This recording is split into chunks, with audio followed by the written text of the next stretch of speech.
یہ جو فلسطین کا علاقہ ہے، اس علاقے کے اندر یہ جو یہود تھے یہ تقریباً 1300 قبل مسیح کے اندر آئے تھے، یعنی آج سے تقریباً 3300 سال قبل، ٹھیک ہے نا، بیفور کرائسٹ کی جو ڈیٹ ہے اس میں تقریباً یہ 1300 قبل مسیح کے اندر اس علاقے میں آئے تھے۔ انہوں نے وہاں پر کم و بیش 150 سے 200 سال کا عرصہ اس طرح سے گزارا کہ یہ پہلے آ کر مقیم ہوئے، پھر وہاں کے معاملات کے اندر ایڈجسٹ ہوئے، پھر انہوں نے وہاں پر اپنے کام دھندے شروع کیے، اور پھر وہ وقت آیا کہ انہوں نے باقاعدہ وہاں کے مقامی لوگوں سے لڑائیاں کی، اور پھر وہ جو جینوسائیڈ کا کانسیپٹ آج موجود ہے وہی جینوسائیڈ انہوں نے اس وقت کی جس کو آپ نسل کشی کہتے ہیں، اور اس کے بعد اس علاقے میں انہوں نے اپنی حکومت کو قائم کیا تھا۔ لیکن جب 10 قبل مسیح یعنی 1000 سال قبل مسیح کے اندر حضرت سلیمان علیہ السلام نے یہاں پر بیت المقدس کے اس علاقے کے اندر ٹیمپل آف سولومن، جس کو آپ ہیکل سلیمانی کہتے ہیں، اس کی تعمیرات فرمائی، اور آپ ظاہراً اس دنیا سے رخصت ہو گئے، تو یہود نے اس علاقے کے لوگوں کا استحصال کرنا شروع کیا، اور نتیجتاً 600 قبل مسیح کے اندر بخت نصر بادشاہ، جس کو بخت نصر بھی کہا جاتا ہے اور انگریزی میں نیبوچڈ نظر کے نام سے بھی آپ اس کو گوگل پہ تلاش کر سکتے ہیں، اس نے اس علاقے کے اوپر باقاعدہ طور کے اوپر حملہ کیا، اور حملہ کرنے کے بعد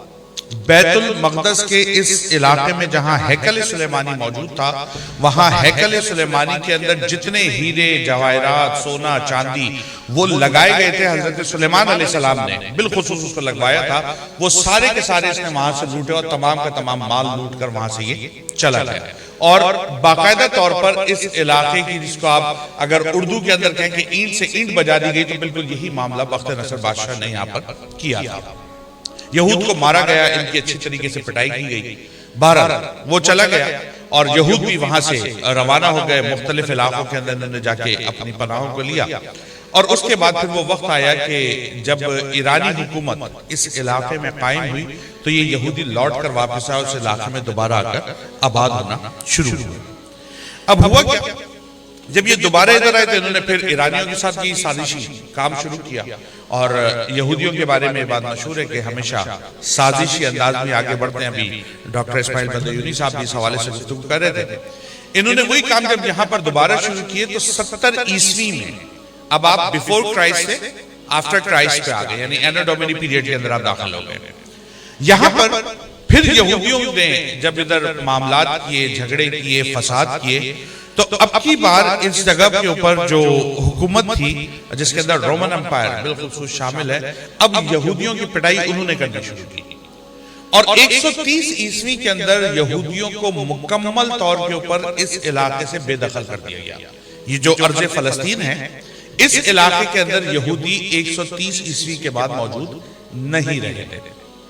اس کا مطلب یہ ہوا کہ جب سیدنا عمر فاروق رضی اللہ تعالیٰ عنہ، اب یہ وہ پوائنٹ ہے جو ہمیں ذہن میں رکھنا ہے، جب سیدنا عمر فاروق رضی اللہ تعالیٰ عنہ اس علاقے میں بحیثیت فاتح کے داخل ہوتے ہیں، اس وقت میں اس علاقے کے اندر یہودیوں کا کوئی معبد موجود نہیں تھا، کوئی عبادت گاہ موجود نہیں تھی۔ اس کا مطلب یہ ہوا کہ اگر انٹرنیشنل عدالت کے اندر جا کر یہ کلیم کرتے ہیں کہ یہ ہمارا علاقہ ہے